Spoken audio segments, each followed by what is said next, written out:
Rajkot game zone અગ્નિકાંડ બાદ સુરત મનપા તંત્રએ નવરાત્રીના આયોજકો માટે 30 શરતો સાથેની ગાઈડલાઈન બહાર પાડી છે। મહાનગરપાલિકા દ્વારા ફાયર સેફટી માટેના કાયદાઓ સખત કરવામાં આવ્યા છે। રાજકોટના ગેમ ઝોન અગ્નિકાંડ બાદ મનપા તંત્ર સફાળું જાગ્યું છે। રાજ્યની તમામ મહાનગરપાલિકા દ્વારા ફાયર સેફટી માટેના કાયદાઓ સખત કરવામાં આવ્યા છે। ત્યારે સુરત એસએમસીએ આ વખતે નવરાત્રીના આયોજકો માટે 30 શરતો સાથેની ગાઈડલાઈન બહાર પાડી છે, જેમાં કેટલીક નવી શરતો સામેલ કરવામાં આવી છે। નવરાત્રી આયોજકોએ પંડાલમાં આવનારા ખેલૈયાઓ માટે વ્યક્તિ દીઠ 1 સ્ક્વેર મીટરની જગ્યા રહે તે રીતે સ્પેસ રાખવા માટે અન્ય કેટલીક શરતો રાખી છે। આ શરત રાખવા પાછળનું કારણ પંડાલોમાં થતી ભીડ ઓછી રહે તેવું છે।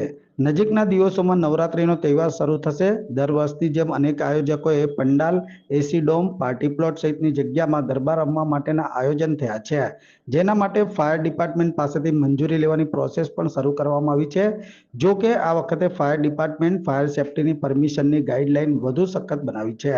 ગરબા પંડાલમાં પ્રતિદિન આવનારા ખેલૈયાઓનો તમામ દસ્તાવેજી રેકોર્ડ પણ રાખવો પડશે। અત્રે ઉલ્લેખનીય છે કે રાજકોટની ઘટના બાદ ફાયર ડિપાર્ટમેન્ટ શહેરમાં ફાયર એનઓસી વગરની આશરે 1000 જેટલી મિલકતો સામે કાર્યવાહી કરી સીલ પણ મારી દીધી હતી।